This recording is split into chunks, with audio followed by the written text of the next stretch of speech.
안녕하세요. 매일 새로운 사연을 전하는 읽어주는 사연 라디오입니다. 구독과 좋아요, 많은 공유 부탁드립니다. 오늘의 사연 시작하겠습니다. 안녕하세요. 올해로 결혼한 지 10년 차인 40대 후반의 주부입니다. 남들 시집 가던 시기에는 친정은 어렵고 아래로 딸린 동생들이 있어 결혼 생각은 꿈도 못 꾸다가 뒤늦게 2년이 다 남편을 소개받았습니다. 그리고 남들보다 늦은 시작이었던 만큼 더 즐겁고 행복하게 살고 싶은 마음뿐이었는데 어쩌다 보니 이렇게 저도 남에게 하소연을 하는 처지가 되었네요. 남편과는 첫 만남부터 대화가 잘 통했어요. 호탕하고 유쾌한 남편의 성격 덕분에 시간이 어떻게 가는 줄도 모르고 이야기를 나눴죠. 그래서 이후로 1년 정도 만나다가 결혼 이야기까지 나누게 되었고요. 그리고 이제 와서 말이지만 당시 저도 나이가 있다 보니 어디 가서 연애한다 소리도 못하고 나름대로 쉬쉬하며 남편을 만났거든요. 40대 여자가 연애하다 헤어지면 남들이 어떻게 볼까 신경이 쓰였으니까요. 그래서인가 남편이 결혼하자고 했을 때는 솔직히 좀 안심이 되기도 했고 평생 결혼 같은 건 못할 줄 알았는데 나도 결혼을 하는구나 싶어서 감개무량하대요. 하지만 이내 남편이 가진 재산이라곤 1억 남짓이 전부라는 사실을 알고는 적잖이 충격을 받았습니다. 1억이란 돈이 결코 적은 금액은 아니지만 사실 저나 남편이나 사회생활을 해온 시간이 있으니 저도 모르게 당연히 그 이상을 기대했던 모양이 돼요. 그리고 결혼 생활이 사랑만으로 되는 게 아니라는 걸 알면서도 남편을 포기할 수가 없어서 결국 단도직입적으로 왜 이렇게 돈을 못 모았냐 물었어요. 그랬더니 남편이 말하길 남편이 대학 졸업을 한 학기 남겨둔 시점에 아버님께서 지병으로 돌아가셨답니다. 그리고 이후로는 남편이 가장 노릇을 하게 되어서 돈을 모을 겨를이 없었다대요. 여자를 만날 틈도 없었고요. 그리고 그런 속사정을 알고 나니 솔직히 남편에게서 제가 보였어요. 저야 물론 가장 노릇까지 한 것은 아니었지만 저 또한 친정 형편이 어려워 가고 싶은 대학도 포기하고 바로 중소기업에서 격리로 일하며 돈을 벌어야 했으니까요. 그리고 그 돈을 모아서 제 아래로 있는 두 동생의 대학 등록금을 댔습니다. 그리고 저는 31란 늦은 나이에 비로소 대학에 진학할 수 있었죠. 그나마 저는 친정아버지 사업이 뒤늦게 빛을 봐서 이후로는 비교적 여유 있는 생활을 하게 되었지만요. 아무튼 남편의 이야기를 들으니 공감도 가고 한편으론 이 사람 참으로 고단한 인생을 살아왔구나 싶은 게 어리석게도 제가 힘이 돼주고 싶다는 생각이 들대요. 처음 어머님께 인사를 드리러 갔던 날 어머님께선 제 면전에다 대고 집안 형편이 어려워 한 푼도 못 도와주신다는 말씀을 하셨습니다. 저도 뭐 어느 정도 예상을 하고 있었기에 네하고 말았고요. 그런데 어머님이 뒤이어 예물도 못 해주신다는 겁니다. 제가 얼마나 대단한 보석을 바랬던 건 아니지만 너무 딱 잘라 말씀하시는 어머님의 모습에 솔직히 서운했던 게 사실이에요. 하지만 그걸 따지고 들 수도 없으니 그저 또 내하고 말았지요. 아무튼 좋은 소리는 하나도 못 듣고 왔던 기억만 나네요. 신혼살림은 제가 살던 아파트에서 시작했는데 침대를 제외한 나머지 가정가구는 크게 바꾸질 않았어요. 연식이 3, 4년밖에 안 된 것들이라서 굳이 바꿔야 할 이유를 모르겠더라고요. 그러자 남편이 그럼 자기가 가진 1억으로 저에게 차를 사주고 싶다대요? 처음에 저는 당연히 거절을 했습니다. 직장에서 집까지 버스로 40분 정도면 출퇴근이 가능한 상황이었고 남편이 타는 차도 있었으니까 차가 필요하면 그 차를 빌려 타면 되지 싶었거든요. 그런데 남편이 제 덕분에 그래도 이렇게 번듯한 아파트에서 신혼생활을 하게 되었는데 자기가 뭐라도 해주고 싶어서 그러는 거라며 뭐든지 말해보라는 거예요. 그래서 고민 끝에 일단 현찰로 1억을 달라고 했습니다. 당시 제 계산으로는 나중에라도 차를 사던가 그게 아니면 괜찮은 데다 투자를 해볼까 뭐 그랬어요. 그런데 이 일로 어머님과 제가 크게 부딪히게 되었습니다. 어머님께서 다른 집 자식들은 시집장가 갈 때 부모한테 키워준 거 감사하다고 목돈을 딱 주고 간다는데 어떻게 너네는 입을 싹 닦을 수 있냐며 크게 화를 내셨거든요. 솔직히 황당하기 짝이 없었습니다. 일단 전화 남편이 받은 건 정말 쥐뿔도 없었지만 특히 저는 가락지 하나도 어머님으로부터 받지 못했지만 그래도 예단이다 생각하고 그 당시에 현찰로 1,000만 원을 어머님께 드렸거든요. 그런데 또다시 목돈이 어쩌고 하시는 것도 어이가 없었고 막말로 해주신 게 뭐가 있다고 저런 얘기를 대놓고 하실 수 있는 건가 싶어서 한마디로 어처구니가 없었죠. 그래서 제가 어머님께 드릴 목돈이 어디 있겠냐고 당장 신혼집 구할 돈도 없어서 제 집에서 시작하는 거 모르시냐 받아쳤습니다. 그랬더니 어머님께서 진짜 부모한테 뭐라도 해줄 마음이 있었으면 옛날 같으면 머리카락을 팔아서라도 해줬다는 말도 안 되는 억지를 쓰시대요. 그리고 이후로도 몇 번이나 이런 식의 황당한 말다툼이 어머님과 저희 부부 사이에 오갔습니다. 하지만 그나마 다행이었던 건 그럴 때마다 남편이 제 편을 들어줬고 어머님이 정말 선을 넘으신다 싶을 때는 직접 어머님을 찾아가서 한 번씩 소리라도 지르고 오는 시기였거든요. 그런데 이렇게 일이 커지면 황당하게도 어머님은 저를 불러내셨습니다. 그리고는 저를 앉혀두곤 남편 욕을 하시기 일쑤셨네요. 그리고 솔직히 처음에는 어디선가 남편이 잘못하면 시어머니한테 이르는 며느리들이 있다더니 이것도 비슷한 상황인가 보다 싶어서 그런 어머님을 이해해 보려고 했어요. 그런데 시간이 흐를수록 정말 남편이 어머님이 배 아파 낳은 자식이 맞나 싶을 정도로 험담을 넘어서 아예 악담을 하시더라고요. 살면서 듣도 못한 쌍욕을 섞어가시면서 말이에요.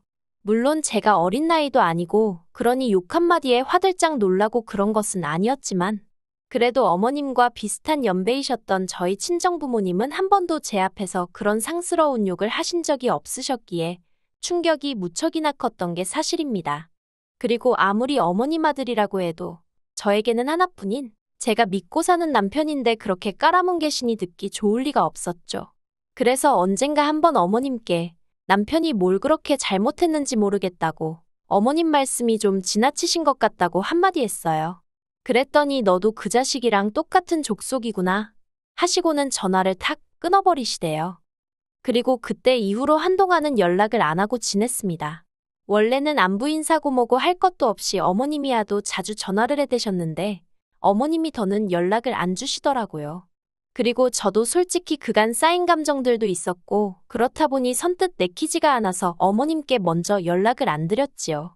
그리고 말이 나왔으니 말이지만 당시 문득문득 어머님 생각을 하면 알 수 없는 죄책감과 찝찝함에 마음이 불편하긴 했어도 연락을 하고 지낼 때보다 훨씬 편한 일상을 누렸던 것 같아요.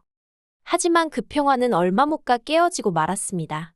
어머님이 건강이 안 좋으신 것 같다며 시동생한테 연락이 왔고 남편이 차마 그런 시어머니를 모른 채 하지 못하더라고요. 그리고 저도 부모가 있는데 그런 남편을 못났다 할 수도 없는 노릇이었죠. 아무튼 그래서 대형 병원으로 모시려고 하니까 이제 와서 얼마나 지혜미 위하는 척 하는 거냐며 싫다고 얼마나 완강히 거부를 하시던지. 그래서 결국 그때 병원에 못 모시고 갔는데 결국 얼마 후 뇌경색으로 병원에 입원을 하게 되셨습니다. 그런데 그때는 또 왜인지 저희 집 근처 병원으로 입원을 하시겠다고 고집을 부리셔서 저희 집에서 20분 정도 걸리는 곳으로 모시게 되었어요. 당연히 내키지 않았고 싫다는 얘기도 했지만 시동생이랑 신우가 합세해서 밀어붙이니 방법이 없었죠. 그런데 문제는 막상 병원에 도착하니 어머님께서 담당 간호사한테 너 간호대학을 나왔냐 안 나왔냐 하시며 막말을 하시고 의사한테도 어디 의대를 나왔냐며 아니 정작 어머님 자식들도 서울에서 내노라 하는 대학 나온 자식도 하나 없는데 잘난 의사 학벌은 왜 따지시나 싶은 게 한마디로 제 낯이 다 뜨겁더라니까요. 정말로 너무 창피해서 모른 척하고 싶은 마음뿐이었네요. 사실 어머님의 막말은 상황을 가리는 법이 없었습니다. 평소에도 예를 들어 외식을 하러 식당에 갔는데 만약 음식이 당신 입맛에 안 맞으면 그냥 다음에 안 가시면 되잖아요. 그런데 꼭 주방까지 쫓아가서는 맛이 있네 없네 간이 짜네 어쩌네 한마디 하고 오십니다. 그래놓고는 하시는 말씀이 당신은 여장부 같은 성격이라 할 말은 다 해야 하고 따질 건 따져야 한다면서. 정작 그런 성격 때문에 주변 사람들이 힘들어하는 건 안중에도 없으셨죠. 오죽하면 남편이 먼저 자기 어머니지만 엮이기 싫다며 거리를 두자고 했을 정도였으니까요. 그러던 중 지난해 기어이 사단이 났습니다. 그때도 어머님하고 남편이 뭐 때문에 싸워서 한동안 서로 연락을 안 하고 지낼 때였어요. 그리고 저는 평소처럼 퇴근하던 길이었는데 어머님한테 전화가 걸려왔더라고요. 보나마나 또 남편 흉이나 보시려는 거겠지 싶어서 안 받으려다가 혹시나 위급 상황이면 어쩌나 싶은 생각에 결국 전화를 받았습니다. 그랬더니 아니나 다를까 아주 멀쩡한 목소리의 어머님이셨어요. 그리고는 떼지난 칠순 이야기를 하시면서 당신 칠순 때 왜 잔치를 안 해줬냐며 서운하다 섭섭하다 하시더니 저더러 저는 자식이 없어서 당신 속을 모른다며 막말을 하시더라고요. 저나 남편이나 늦은 결혼이었지만 그래도 혹시나 아이 하나는 가질 수 있지 않을까 하는 희망에 별의별 짓을 다 하다가 결국 안 된다는 걸 인정하고 간신히 마음을 추스리던 시기였는데 말이죠. 그리고 어머님 칠순잔치를 안 해드린 건 저희 친정아버지께서 암투병 끝에 세상을 떠나셨는데 그때가 어머님 칠순 2주 전이었습니다. 그러니 상황이 상황인지라 대단하게는 못하고 그냥 식구들 불러서 밥 한 끼 먹고 현찰로 목돈을 드렸거든요. 그런데 이제 와서 남들 다 하는 잔치를 당신만 못했다고 저한테 화풀이를 하시니 참을 수가 없었네요. 그래서 어머님께 정말 너무하신 거 아니냐고 그때 돈은 그럼 왜 받으셨냐고 다시 돌려달라고 했어요. 그 돈으로 어머님 말씀대로 잔치해드리겠다고요. 그랬더니 어머님이 그까짓 돈으로 무슨 잔치를 얼마나 크게 하냐면서 됐다고 신경질을 부리시더니 전화를 먼저 끊어버리셨습니다. 전화를 끊긴 후에도 한참 동안 뭐랄까 마음이 진정되질 않았습니다. 열불이 머리끝까지 올라온다는 게 이런 건가 싶고 손에 잡히는 건 전부 다 집어 던져버리고 싶을 만큼 우라가 치밀더라고요. 어떻게 집에 도착했는지도 모르겠는데 아무튼 집에 들어가니 남편이 먼저 와 있었어요. 그래서 남편더러 더는 못 참겠다고 한두 번도 아니고 왜 매번 둘이서 싸우고는 나한테 난리냐고 그리고 어떻게 내 앞에서 자식이 어쩌고 소리를 하시냐고 미친 듯이 소리를 질렀죠. 그랬더니 남편이 미안하다면서 앞으로 저 하고 싶은 대로 다 하라대요. 하고 싶은 말이 있으면 참을 거 없다고 그냥 어머님한테 대놓고 하라나요.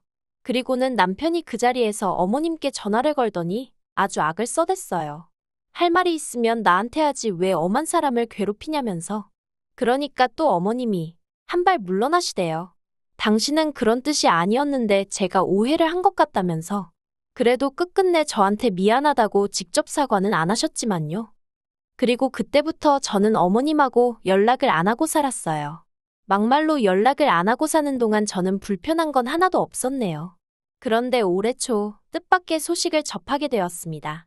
시동생이 자기가 어머님을 모시고 살 거라며 저희와는 상의도 없이 어머님이 사시던 집을 팔았다는 거예요. 그런데 더 어이가 없는 건 어머님이 집 한 돈 1억을 전부 시동생한테 주기로 하셨다는 겁니다. 황당하고 어이가 없었죠.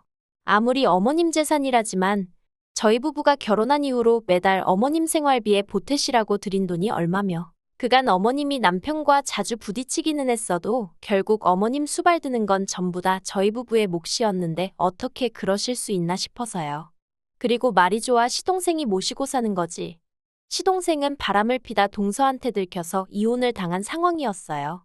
그러니 어머님 입장에서는 시동생이 혼자 그러고 사는 게 안쓰러웠을 테고 시동생은 시동생대로 그동안 동서가 하던 집안일이며 살림을 도맡아줄 누군가가 필요했던 거겠죠.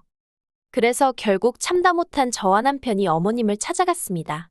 그리고는 어머님께 문 좀 열어보시라고 얘기 좀 하자고 했어요.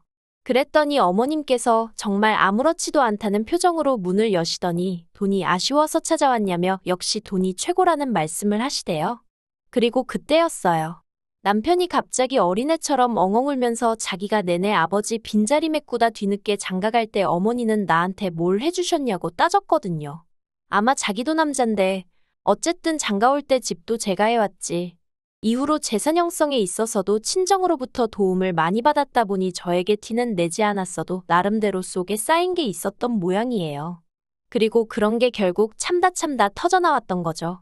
그런데 정작 어머님께서는 어이가 없다는 표정으로 남편을 바라보시더니 첫째로 태어나면 원래 다 그렇게 사는 거라면서 별것도 아닌 걸로 운다고 한심하다시대요. 그리고 이후로 전 그래도 미운하고 오나 남편 어머니라는 생각에 마음이 영 찜찜했는데 남편은 신경 쓸 거 없다면서 아주 어머님의 이응자도 못 꺼내게 했어요. 그러다 며칠 전 어머님한테 연락이 왔습니다. 그 일이 있고 거의 반년 만이었죠. 어머님이 할이하기가 있다며 저만 오라고 해서 찾아갔더니 뭘 하시는 줄 아세요? 저더러 돈 좀 해달랍니다. 시동생이 새장가를 가겠다고 드는데 해줄 돈이 없대요. 어이도 없고 한편으론 그때 그 1억은 어디로 갔나 싶어서 어머님 집 한 돈 있잖아요 하니까 그건 벌써 주식인지 뭔지에 다 썼다고 그런다고. 황당해서 돈이 어딨냐고 했습니다. 그랬더니 어머님이 어차피 너네는 자식도 없는데 죽을 때 그 돈 다 싸지머지고 갈 거냐면서 저희가 결혼 생활하는 동안 부동산으로 재산이 조금 늘었는데 그걸 염두에 두고 하시는 말씀이셨죠. 너무 짜증도 나고 아무리 저보다 어른이라지만 뻔뻔한 태도에 정말 진저리가 나더라고요. 그래서 무슨 얘기를 하시는 건지 모르겠다고 제가 해줄 수 있는 건 아무것도 없다고 딱 선을 그었어요.